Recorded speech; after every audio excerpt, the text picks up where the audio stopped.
My name is Chastity Logan, 33 years old, and the adopted daughter of the wealthy Logan family. I grew up feeling different but still loved, at least that's what I thought. I was excited about our upcoming family reunion at my parents' mansion until that fateful dinner when everything changed. When my brother Travis made that cruel comment, I had no idea about the financial connection between us that would soon turn everything upside down. If you've ever felt like an outsider in your own family, please let me know in the comments where you're watching from, and hit subscribe as I tell you how I found my true worth. I was 7 years old when Richard and Diana Logan rescued me from the foster care system. I remember the day clearly, sitting in a sterile office wearing my best dress, which was still frayed at the edges. The social worker had coached me on what to say, how to smile, how to be likable. When the Logans walked in, they looked like people from a different planet. Diana with her pearl necklace and perfectly styled blonde hair, Richard in his tailored suit that probably cost more than everything the foster home owned combined. "This is Chastity," the social worker said, and I remember noticing how Diana's smile seemed genuine while Richard assessed me like he would a business prospect. The Logan family was well known in our city. Richard was a successful investment banker who had built his fortune through smart, sometimes ruthless decisions. Diana was a philanthropist who chaired several charity boards and was known for her lavish fundraising galas. And then there was Travis, their biological son, who was 9 when they adopted me. From the beginning, Travis made it clear that I was an intruder. When they brought me home to their massive Georgian mansion with its sprawling grounds and indoor pool, Travis was waiting at the top of the grand staircase. "That's my parents' charity project," he announced to the housekeeper who was showing me around. The words stung, but I was too overwhelmed by the luxury surrounding me to dwell on it. My bedroom was bigger than the entire foster home I'd shared with 5 other children. It had a canopy bed with the softest sheets I'd ever felt, and a window seat overlooking gardens that seemed to stretch forever. That first night I cried myself to sleep, not from sadness but from the terrifying feeling that this was all temporary, that one day they would realize I didn't belong. As the years passed, Richard and Diana did make genuine attempts to include me in the family. They enrolled me in the same prestigious private school as Travis, bought me beautiful clothes, and took me on their vacations to places like Paris, London, and the Maldives. But there were always subtle differences in how they treated us. When Travis brought home a B+ on his report card, there would be congratulatory dinners. When I brought home straight A's, there would be a pat on the head and a distracted, "Good job, Chastity." When Travis joined the lacrosse team, despite having no particular talent for it, Richard hired a private coach. When I showed an aptitude for mathematics, Diana suggested it was such a useful skill for balancing a checkbook. Still, I was grateful. I had opportunities that most foster children could only dream of. I had stability, education, and a future. And sometimes in quiet moments when Diana would brush my hair before bed, or when Richard would explain a financial concept he was passionate about, I felt truly loved. Travis's resentment, however, never faded. It just became more sophisticated as we grew older. Instead of the outright hostility of childhood, it morphed into backhanded compliments and subtle undermining. "Chastity is so practical and level-headed," he would tell his friends within my earshot. "Not like the rest of us Logans with our crazy ambitions." By watching my father work, I developed a fascination with finance. While Richard never explicitly mentored me the way he did, Travis observed everything. I noticed how he analyzed market trends, how he structured deals, how he read people during negotiations. I absorbed it all like a sponge. When it came time for college, Travis predictably went to his father's alma mater, an Ivy League school where he spent more time at fraternity parties than in classrooms. I chose a state university with an excellent finance program, which disappointed Diana, who had hoped I would select something more suitable like education or nursing. "Finance is such a cutthroat world, darling," she said. "I'm not sure it's the right fit for someone with your background." The implication was clear. She didn't think I was tough enough, or perhaps Logan enough, to succeed. I worked harder than I'd ever worked before. While Travis called home asking for more money after blowing through his generous allowance, I took out student loans despite the Logan name. "I want to do this myself," I told Richard when he questioned my decision. Something flickered in his eyes, something that might have been respect, but he never said it aloud.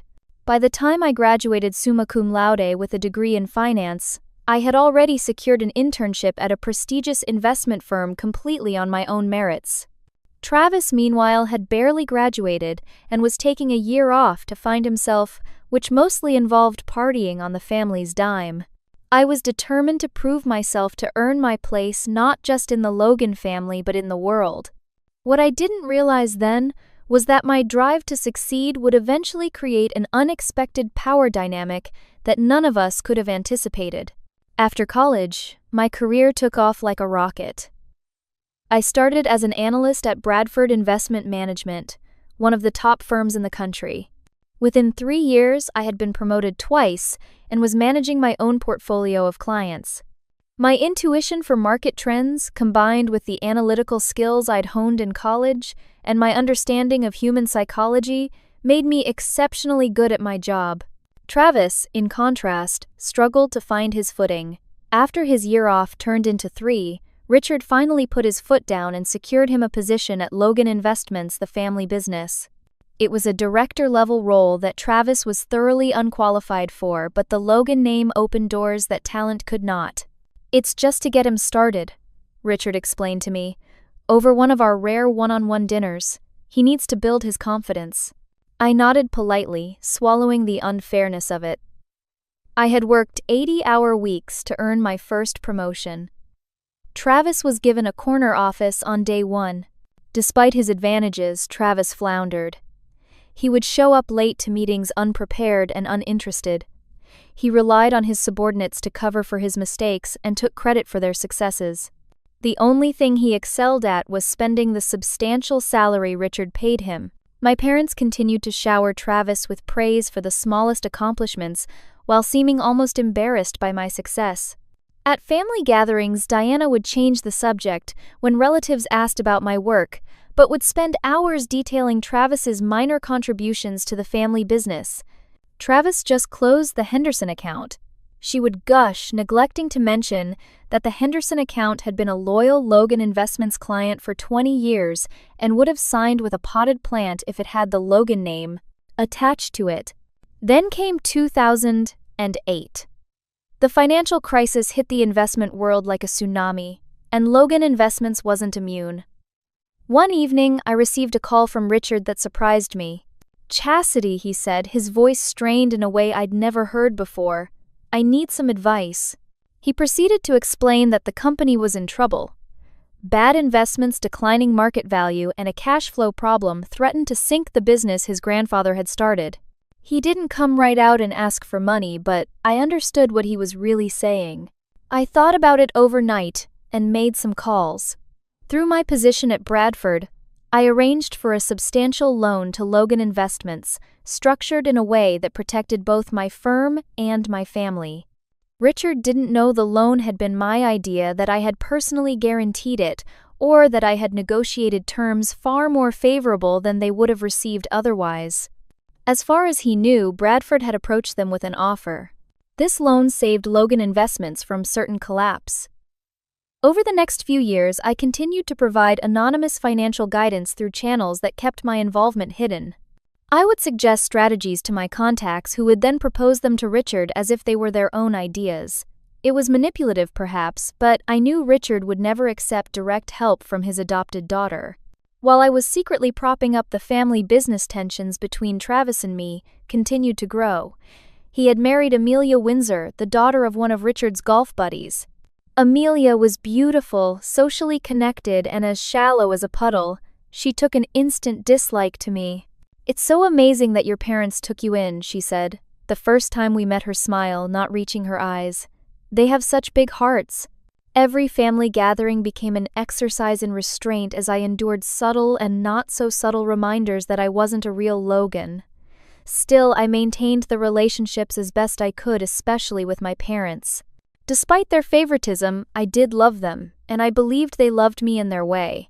The annual Logan family reunion was a tradition that dated back generations. Every year, extended family from across the country would gather at the Logan estate for a weekend of forced bonding and showing off. As an adopted child, I had always felt a bit out of place among the sea of people who shared the same nose or laugh, but I had always been included without question.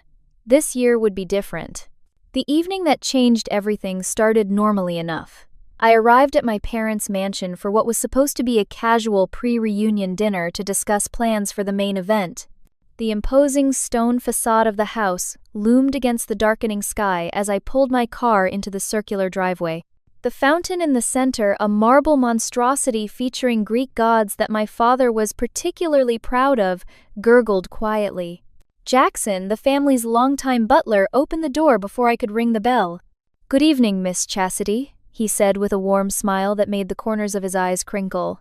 Jackson had always treated me with the same respect he showed to the rest of the family, a small kindness I had never forgotten. "Your parents are in the blue room," he added, taking my coat. The blue room was what we called the less formal of the house's 3 living rooms decorated in various shades of navy and silver. As I walked through the familiar hallways, I felt a strange tension in the air. The house seemed quieter than usual, as if holding its breath. When I entered the blue room, I immediately noticed that something was off. My mother, normally effusive with her greetings, merely glanced up from her tablet and gave me a distracted wave. "Chastity, darling, you're early," she said, though I was precisely on time as always. My father was standing by the floor-to-ceiling windows that overlooked the back gardens, his phone pressed to his ear. He acknowledged me with a nod but continued his conversation, something about market projections and quarterly reports. I took a seat on one of the plush sofas and declined Jackson's offer of a drink. "I'll wait for everyone else," I said, though the tension in the room made me wish for something stronger than the white wine my mother was sipping. We sat in uncomfortable silence for nearly 20 minutes, before the sound of the front door opening echoed through the house, followed by loud voices and laughter. Travis and Amelia had arrived, and as usual, they made an entrance. "Sorry we're late," Travis announced as they swept into the room. Traffic was a nightmare. There was no traffic. I had driven the same route just half an hour earlier. Amelia Eyre kissed my mother, then my father, who had finally ended his call and gave me a curt nod. She was wearing a dress that probably cost more than most people's monthly salary, her blonde hair styled in an elaborate updo that seemed excessive for a family dinner.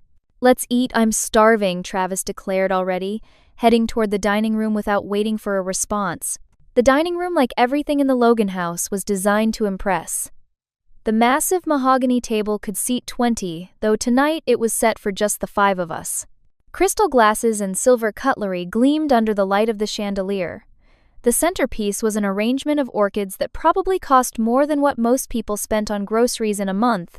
I sat in my usual place across from Travis and Amelia, with my parents at either end of the table.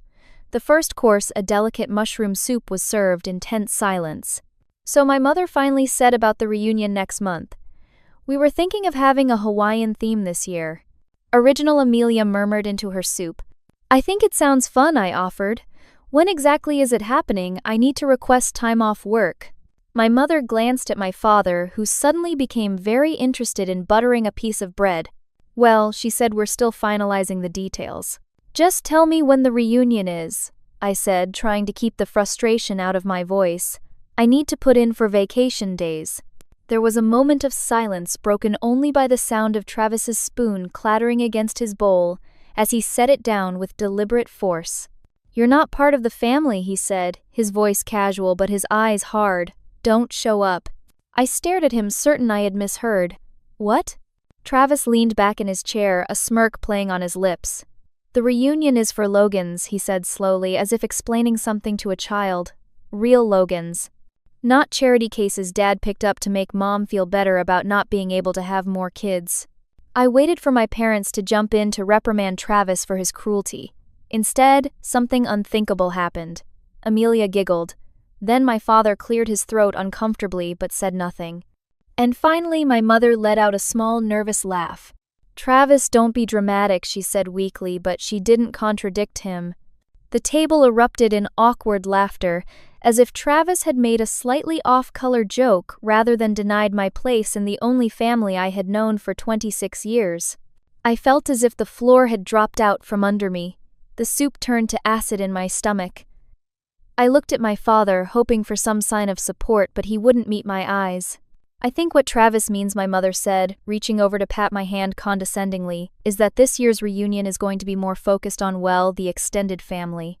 Cousins we haven't seen in years, that sort of thing. That's not what I meant at all, Travis said, taking a sip of his wine. I meant exactly what I said. I sat there outwardly calm, while internally I was shattering into a million pieces. 26 years of trying to belong, of earning love that should have been freely given, of supporting a family that had apparently never truly accepted me, all of it crashed down around me. Without a word, I folded my napkin and placed it beside my barely touched soup. I stood up, my movements mechanical, detached. Chastity, don't be sensitive, my mother started, but I was already walking away. No one followed me. No one called after me. I collected my coat from Jackson, who looked confused and concerned, and walked out to my car. The drive home was a blur. Memories flashed through my mind like scenes from a movie. Travis pushing me into the pool at age 8, laughing as I sputtered and choked, not knowing how to swim. My mother correcting my table manners at every meal while ignoring Travis's elbows on the table. My father's proud smile when Travis graduated by the skin of his teeth, compared to his distracted good job when I graduated at the top of my class. All those years I had told myself that they loved me in their own way, that their favoritism toward Travis was natural because he was their biological child, that I should be grateful for what I had, which was more than most in my position. But gratitude and love aren't the same thing. And family, I realized with a clarity that was both painful and liberating, isn't defined by who adopts you. It's defined by who stands by you, who sees you, who values you for who you truly are. By the time I pulled into my driveway, I had cried all the tears I would allow myself. Now I needed to decide what to do next. That night was the longest of my life. I paced my apartment waiting for my phone to ring, for my parents to call and apologize, to tell me that Travis was wrong and that I was as much a Logan as he was. The call never came. Around 2 in the morning, I checked my phone to make sure it was working. No missed calls, no texts, nothing but silence from the people who were supposed to love me unconditionally. I sat on my balcony wrapped in a blanket, watching the city lights flicker below. My apartment was in a luxury high-rise downtown, the kind of place that made my colleagues whistle in appreciation when they visited. What none of them knew was that I could have afforded something much more lavish. I lived well below my means, saving and investing the majority of my substantial income. Unlike Travis, I understood the value of financial independence. As the sky began to lighten with the first hints of dawn, my thoughts turned to the loan my firm had provided to Logan Investments. The loan that I had personally arranged, putting my professional reputation on the line. The loan that had saved my family from bankruptcy. The terms of the agreement were clear. Monthly payments were required, with a substantial payment due quarterly. The next quarterly payment was scheduled in 3 days. If they missed it, there would be severe penalties, including the potential for asset seizure. Normally, I monitored these payments closely. I had set up a notification system that alerted me before each due date, allowing me to check that everything was in order. If there were ever any issues, I would step in behind the scenes to ensure the payment went through smoothly. But now I wondered, what if I didn't? What if I simply let the system work as it was designed to without my intervention? What if I allowed my family to face the consequences of their financial decisions for once? It wasn't about revenge, I told myself, as I finally crawled into bed as the sun was rising. It was about boundaries, about recognizing my own worth, about no longer protecting people who had made it clear they didn't consider me one of them. The next day at work, I pulled up the loan agreement on my computer. The terms were clear. Bradford Investment Management had provided a $30 million loan to Logan Investments, secured by the company's assets, as well as the Logan estate itself. The quarterly payment of $2.7 million was due on Friday. I checked the monitoring system. Everything appeared to be in order. The payment was scheduled, the funds were available in the Logan Investments account. All I had to do was nothing, and everything would proceed as normal. But then I noticed something. There had been an unusual amount of activity in the account over the past week. Large sums transferred out to various personal accounts, including a substantial amount to an account I recognized as belonging to Travis. With growing suspicion, I dug deeper. Travis had withdrawn nearly $1.5 million 2 days ago. The money that should have been earmarked for the loan payment was now significantly reduced. My finger hovered over the phone. I should call Richard, warn him. Despite everything, this was still the family business, the Logan legacy. If they defaulted on this loan, it wouldn't just be embarrassing, it could be catastrophic. I pulled my hand back. No. This wasn't my problem anymore. They had made it very clear at dinner that I wasn't a Logan, that I wasn't family. So why should I protect the Logan family business? I made a decision. I would not reach out. I would not intervene. I would simply allow the automated systems to function as they were designed to. If the payment was made, fine. If not, the standard procedures for loan default would begin automatically. For 3 days, I waited. I checked the account periodically, noting with a mixture of vindication and sadness that no additional funds had been deposited. The money Travis had withdrawn had not been replaced. On the morning the payment was due, I received an automated notification that the scheduled transaction had failed due to insufficient funds. The system automatically sent out a default notice to Logan Investments.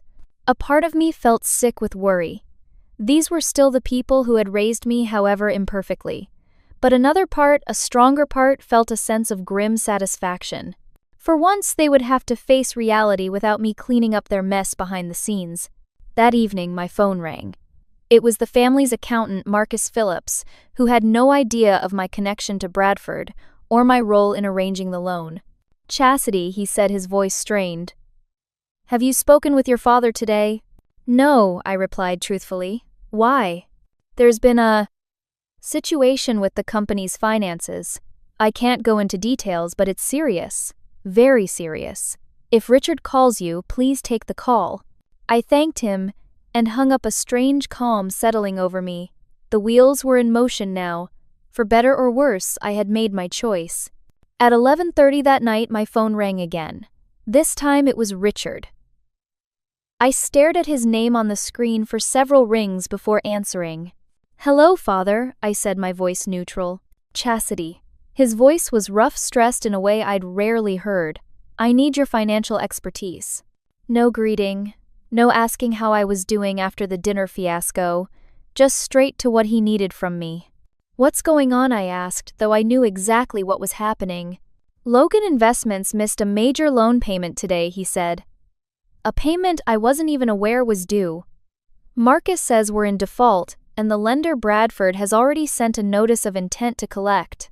I closed my eyes, picturing him in his home office, probably nursing a scotch, his world crumbling around him. That sounds serious, I said. It's a disaster, he snapped. These vultures at Bradford structured this loan with ridiculous terms. If we can't make this payment within the grace period, they can start seizing assets. The company, the house, everything. I took a deep breath.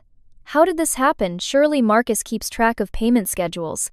There was a pause, then a heavy sigh. The money was there. It was allocated for the payment. But there was a transfer made that shouldn't have been made. Travis, I said. It wasn't a question. Another pause. He didn't understand what the money was for, Richard said defensively. He thought it was just excess capital sitting in the account. $1.5 million of excess capital, I said flatly. That he needed for what exactly? How did you know the amount? Richard's voice sharpened. I realized my mistake, but recovered quickly. Marcus mentioned it when he called earlier. What did Travis need the money for? Richard's voice was weary when he answered. A yacht. And some investments of his own. He thought he'd found a sure thing. Of course he did. Travis, who had never had to face consequences in his life, thought nothing of draining a company account for his personal pleasure. What are you going to do? I asked. That's why I'm calling you, Richard, said, his tone shifting to something almost like pleading. You work in finance. You understand these things. There must be a way to negotiate with Bradford to explain the situation and get an extension. The irony was almost too much. Richard was asking me to help him deal with a financial crisis with the very firm I worked for regarding a loan that I had arranged without having any idea of my involvement. Have you tried just calling them? I asked, keeping my voice professional and detached. Of course I've tried, he snapped. They won't budge. Some junior associate keeps telling me terms are terms, and the agreement was clear. I need to speak to someone with actual authority. I could have told him then. I could have revealed that I was the one with the authority, that I could fix this with a single phone call. Instead, I said, I'll see what I can find out. But father loan defaults are serious. You might want to prepare for the worst. After Richard hung up, my mother called. Her voice was tearful, distraught. Chastity, darling, she said, as if the dinner had never happened. Have you spoken to your father? We're in a terrible situation. He called, I confirmed, wondering if she would mention Travis's role in the crisis or the irony of them turning to me for help after making it clear I wasn't really family. Then you know, she said. It's just awful. The timing couldn't be worse with the reunion coming up. How will we explain to the family that we might lose the house? That was her concern. Not the business that had been in the family for generations. Not the employees whose jobs were at risk, but how it would look to the extended family. Maybe you should postpone the reunion, I suggested. Focus on resolving the financial issues first. Postpone, she sounded horrified. We can't postpone. The Logan family reunion has happened on the third weekend of June for 70 years. Even for non-family members like me. The words slipped out before I could stop them. There was a pause. Oh, Chastity, she said, her voice softening with what sounded like practiced sympathy. Don't tell me you're still upset about that little comment Travis made. He was just joking. Was he? I asked. Because no one seemed to disagree with him. You're being too sensitive, she said, her tone shifting to dismissive. We have real problems right now. Can you help us or not? The bluntness of the question stung, but it also clarified things for me. When they needed something from me, I was family enough. When Travis wanted to exclude me, I was an outsider. I'll look into it, I said noncommittally, and ended the call. The next day, news of Logan Investments' financial troubles began to spread through business circles. I received several calls from colleagues and clients asking if I had inside information given my connection to the family. I maintained a professional distance, neither confirming nor denying knowledge of the situation. That evening, Travis called. It was the first time he had called me directly in years. Fix this, he said without preamble when I answered.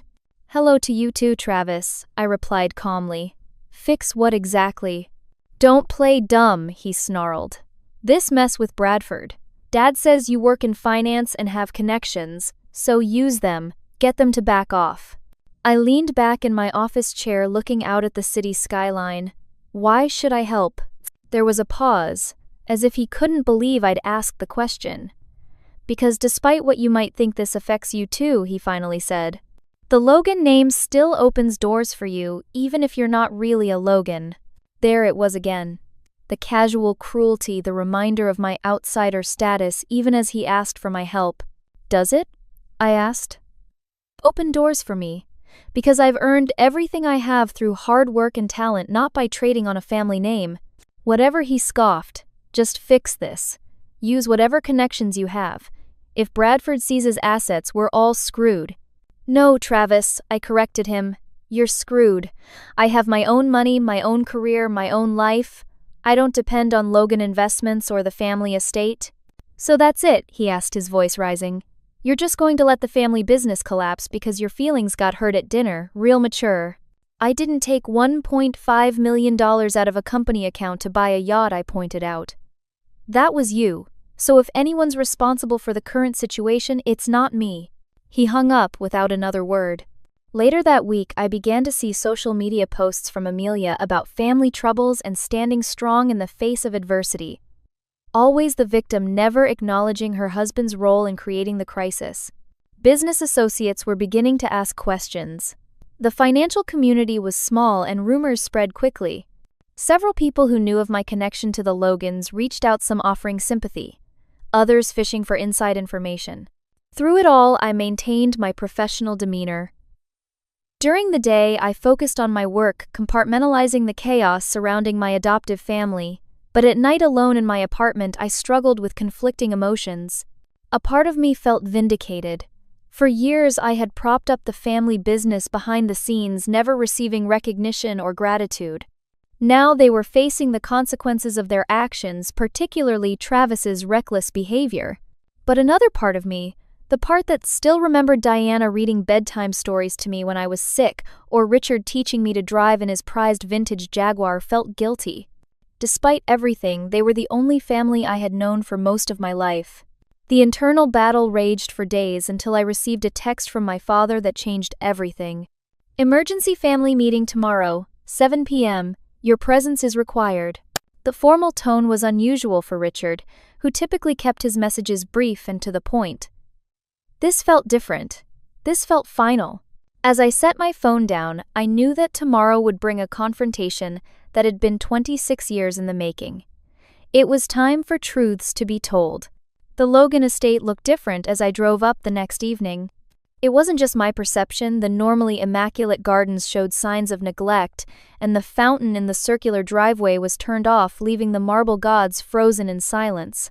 Jackson opened the door with a tight smile. "They're in the study, Miss Chastity," he said quietly. "It's tense." I nodded my thanks and made my way through the house. The study was Richard's domain, a wood-paneled room filled with leather-bound books and the lingering scent of cigar smoke. It was where serious family discussions took place, where bad report cards were addressed and curfew violations explained. When I entered, every head turned toward me. Richard sat behind his massive desk, looking older than I'd ever seen him. Diana perched on the edge of a leather armchair, her normally perfect makeup slightly smudged around the eyes. Travis stood by the window, arms crossed defensively, while Amelia sat primly on the leather sofa looking bored and checking her manicure. Marcus Phillips, the family accountant, sat in the corner with a stack of papers in front of him, his expression grim. Finally, Travis said as I closed the door behind me, "The financial genius arrives. Have you figured out how to save us yet?" Travis Richard warned, his voice tired. "Not now." I took a seat in the remaining armchair, keeping my expression neutral. "I understand there's a crisis," I said. Richard nodded heavily. "Marcus has been explaining the extent of our situation. It's worse than I initially thought." Marcus cleared his throat. "As I was saying, the default on the Bradford loan has triggered clauses in several other loan agreements. It's what we call a cascade effect. Multiple creditors are now demanding immediate payment." "Can we liquidate some assets?" Diana asked, her voice strained. "The summer house in the Hamptons, perhaps?" Marcus shook his head. "The summer house is already leveraged, and with the Bradford loan in default, most of your assets are essentially frozen until this situation is resolved." "What about bankruptcy?" Travis suggested. "Restructuring, or whatever they call it." "Bankruptcy would be catastrophic for the Logan name," Richard said sharply.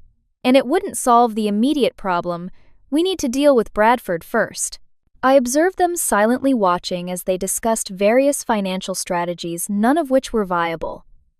It was clear that none of them, not even Marcus, fully understood the complexity of the situation. "There's something else you should know," Marcus said after a particularly circular discussion about asset liquidation. "The Bradford loan. It's not a standard commercial arrangement." Richard frowned. "What do you mean?" Marcus adjusted his glasses nervously. "It appears that the loan was arranged through a special division at Bradford, one that typically handles high-value individual investors rather than institutional lending." "So," Travis interrupted, "what difference does that make?" "It means," Marcus explained patiently, "that there's a specific investor behind this loan. Someone who personally funded the $30 million and who set the terms of the agreement." The room went silent as this information sank in.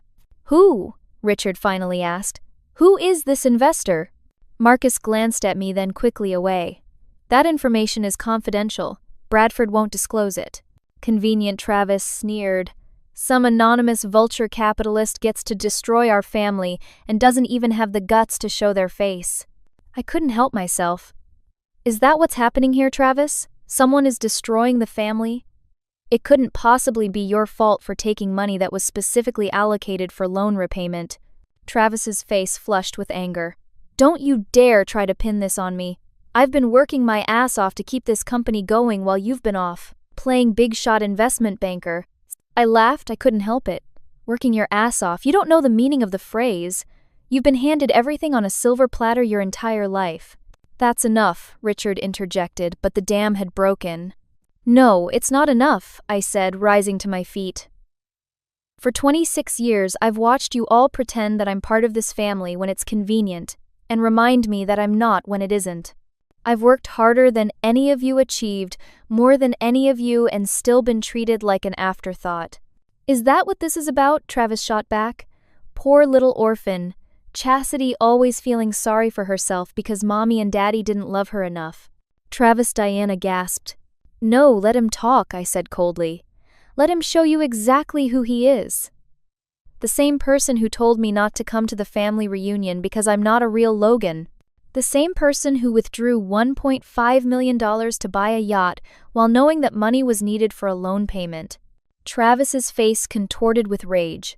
You've always been jealous of me, always trying to prove you're better than me. Newsflash, no matter how successful you become, you'll never be a real part of this family. You'll always be the charity case Dad brought home to make Mom feel better about not being able to have more kids. The room went silent. Diana covered her mouth with her hand, tears welling in her eyes. Richard stared at his son, shock evident on his face. Is that what you think? He asked quietly. That we adopted Chastity out of pity? Travis scoffed. Why else would you bring some random foster kid into our perfect family? It wasn't like we needed another child. You did it to make Mom happy after her miscarriages. Diana made a small, wounded sound. I stood perfectly still, my heart pounding. The cruelty of his words hurt, but the reaction from my parents told me something I hadn't expected. Travis's version of events wasn't necessarily theirs. You know nothing about why we adopted Chastity, Richard said, his voice suddenly strong and clear. Nothing. Travis rolled his eyes. Whatever. The point is, she's not blood, and now she's sitting here gloating while our family business circles the drain. I'm not gloating, I said quietly. I'm observing the consequences of your actions. My actions? Travis laughed bitterly. What about your actions? You work in finance. You have connections. You could have helped us navigate this situation with Bradford, but instead you've done nothing. Because your feelings got hurt at dinner. I looked at him, then at Richard, and Diana, then at Marcus, who was watching the exchange with undisguised discomfort. You really don't get it, do you? I asked, a strange calm coming over me. None of you do. Get what Richard asked? I took a deep breath. I haven't done nothing. For years I've been the invisible hand guiding this family's finances. I arranged the Bradford loan when the company was on the verge of collapse in 2008. I've been monitoring the payments, making sure they went through smoothly. I've been providing financial advice through intermediaries because I knew none of you would accept it directly from me. There was a moment of stunned silence. What are you saying? Richard asked slowly. I'm saying, I replied, looking him directly in the eyes, that I am the investor behind the Bradford loan. I personally guaranteed $30 million to save this family's business. And for years I've been protecting you all from the consequences of your financial decisions. The silence that followed was deafening. Diana's mouth had dropped open in shock.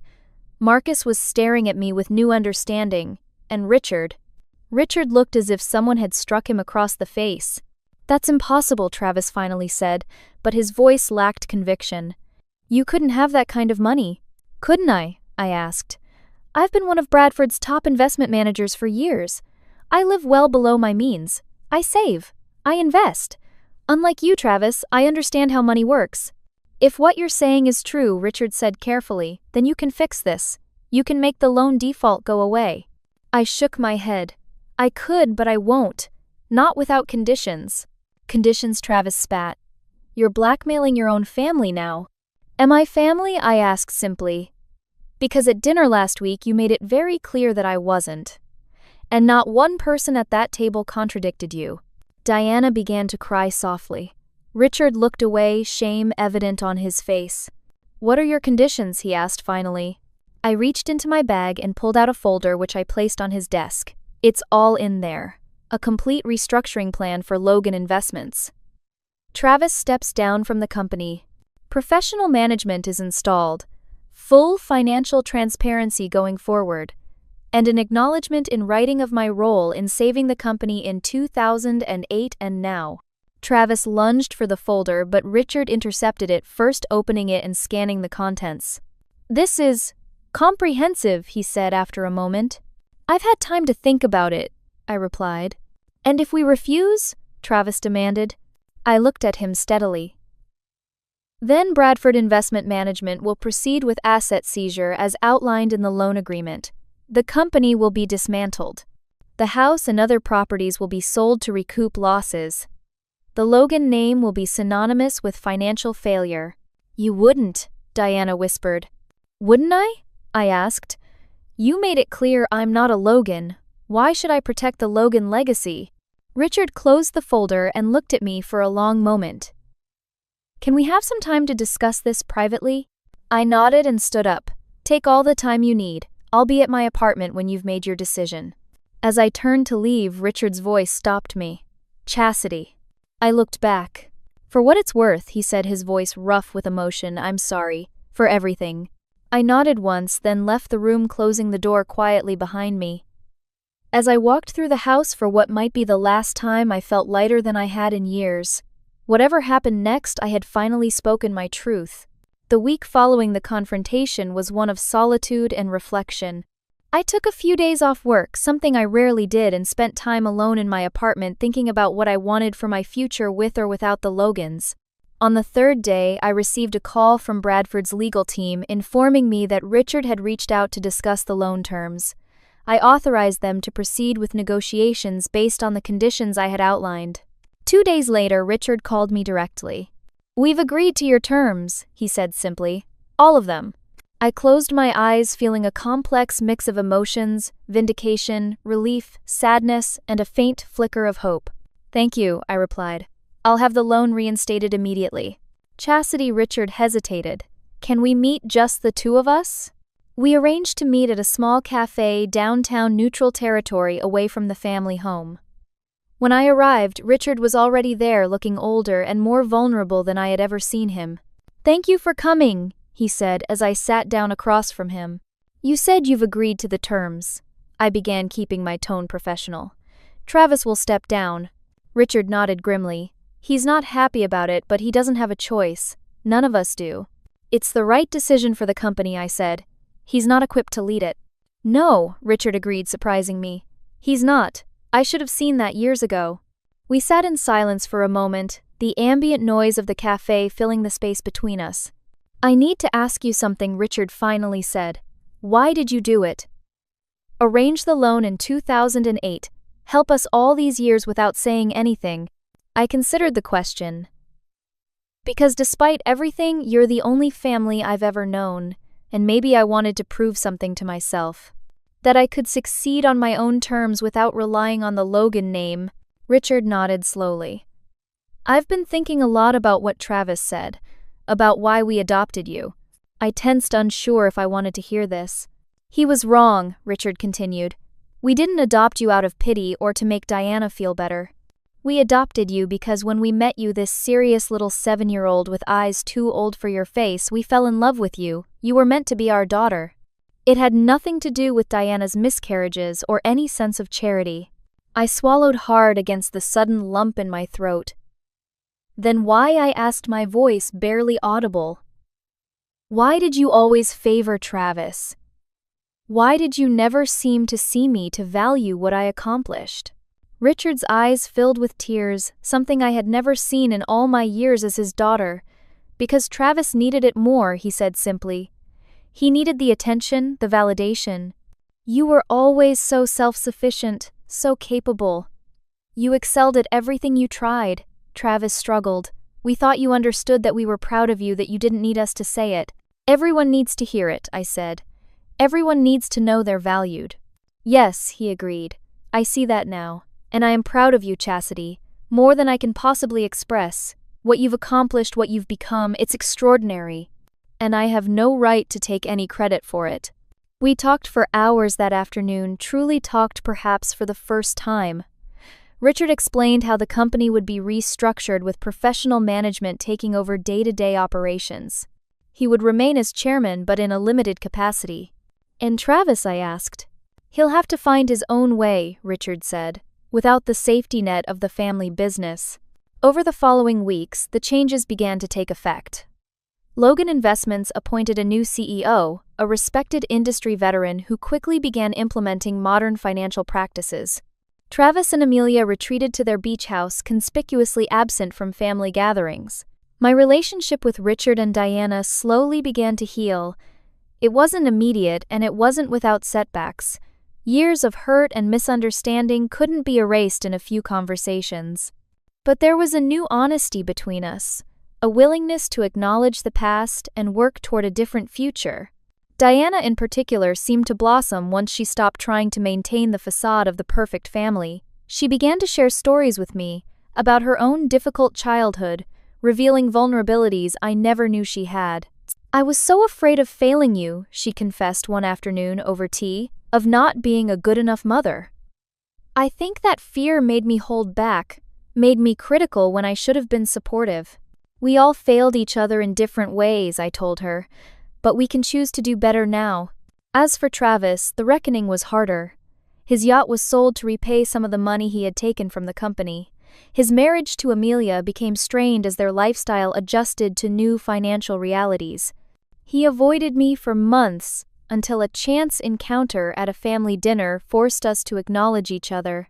I don't expect us to ever be close, I told him bluntly, but we are connected whether you like it or not. We can choose to make that connection toxic, or we can find a way to coexist. Always the pragmatist, he said with a hint of his old sarcasm, but there was something different in his eyes. A grudging respect perhaps, or at least an acceptance that I wasn't going anywhere. 1 year after the fateful dinner that had started it all, we held a small gathering at my apartment. Not a Logan family reunion with its pomp and pretense, but something more authentic. Richard and Diana came, as did a few close friends I had made over the years, people who knew and valued me for who I truly was. Travis and Amelia were invited but declined to attend. Some wounds would take longer to heal if they ever did, and that was okay.